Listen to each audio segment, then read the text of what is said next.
जय श्री कृष्ण। अध्याय 1 भगवत गीता।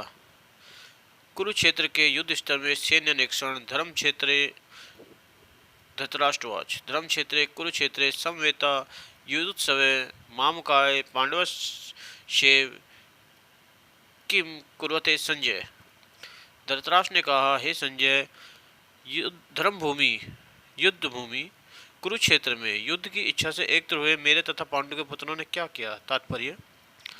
भगवत गीता एक बहुपठित आस्तिक विज्ञान है जो गीता महात्म्य में सार रूप में दिया हुआ है। इसमें यह उल्लेख है कि मनुष्य को चाहिए कि वह श्री कृष्ण के भक्त की सहायता से संवीक्षण करते हुए भगवत गीता का अध्ययन करे और स्वार्थ प्रेरित व्याख्यानों के बिना उसे समझने का प्रयास करे। अर्जुन ने जिस प्रकार से साक्षात भगवान कृष्ण से गीता सुनी और उसका उपदेश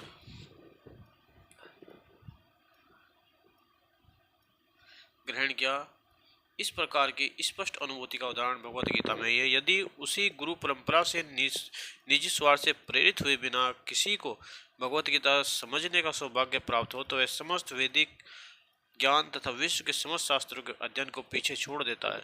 पाठक को भगवत गीता में न केवल अन्य शास्त्रों की जानकारी या शास्त्रों की सारी बातें मिलेंगी, अपितु ऐसी बातें भी मिलेंगी जो अन्यत्र कहीं उपलब्ध नहीं है। यही गीता का विशिष्ट मानदंड है। स्वयं भगवान श्री कृष्ण द्वारा साक्षात उच्चरित होने के कारण यह पूर्ण आस्तिक विज्ञान है। महाभारत में वर्णित धृतराष्ट्र संजय की वार्ताएं इस महान दर्शन के मूल सिद्धांत का कार्य करती हैं। माना जाता है कि इस दर्शन की प्रस्तुति कुरुक्षेत्र के युद्ध स्थल में हुई, जो वैदिक युग से पवित्र तीर्थस्थल रहा है। इसका प्रवचन भगवान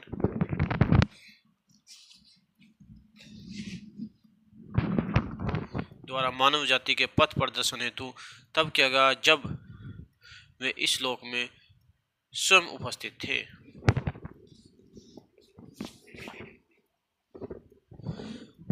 धर्मक्षेत्र सब सार्थक है क्योंकि कुरुक्षेत्र के युद्ध से अर्जुन के पक्ष में श्री भगवान स्वयं उपस्थित थे। कौरवों का पिता धृतराष्ट्र अपने पुत्रों की विजय की संभावना के विषय में अत्यंत संदिग्ध था। अतः इसी संदेह के कारण उसने अपने सचिव से पूछा, उन्होंने क्या किया।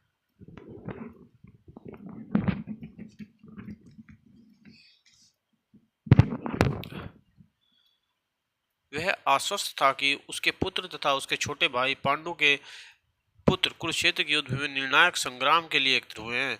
फिर भी उसकी जिज्ञासा सार्थक है। वह नहीं चाहता कि भाइयों में कोई समझौता हो। अतः युद्ध भूमि में अपने पुत्रों की नियति, भाग्य, भावी विषय के में आश्वस्त होना चाह रहा था। चूंकि इस युद्ध को कुरुक्षेत्र में लड़ा जाना था, इस चीज का उल्लेख वेदों में स्वर्ग के निवासियों के लिए भी तीर्थस्थल के रूप में हुआ है।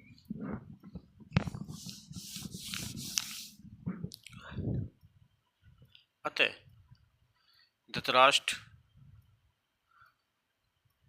अत्यंत भयभीत था कि इस पवित्र स्थल का युद्ध के परिणाम पर न जाने कैसा प्रभाव पड़े। उसे भली भांति ज्ञात था कि इसका प्रभाव अर्जुन तथा पांडु के अन्य पुत्रों पर अत्यंत अनुकूल पड़ेगा, क्योंकि स्वभाव से वे भी सभी पुण्यात्मा थे। संजय श्री व्यास का शिष्य था, अतः उसकी कृपा से संजय धृतराष्ट्र के कक्ष में बैठे बैठे कुरुक्षेत्र के युद्ध स्थल का दर्शन कर सकता था।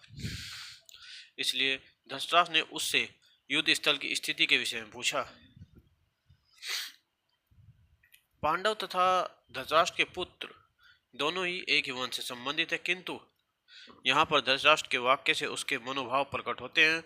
उसने जानबूझकर अपने पुत्रों को कुरु कहा और पांडवों के पुत्रों के वंश के उत्तराधिकार से विलग कर दिया। इस तरह पांडु के पुत्रों अर्थात अपने भतीजों के साथ धृतराष्ट्र को विशिष्ट मन स्थिति समझी जा सकती है। जिस प्रकार धान के खेत से अवांछित पौधों को उखाड़ दिया जाता है, उसी प्रकार इस कथा के प्रारंभ से ही ऐसी आशा की जाती है कि यहाँ धर्म के पिता श्री कृष्ण उपस्थित हो। वहाँ कुरुक्षेत्र रूपी खेत में दुर्योधन आदि धृतराष्ट्र के पुत्र रूपी अवांछित पौधों को समूल नष्ट करके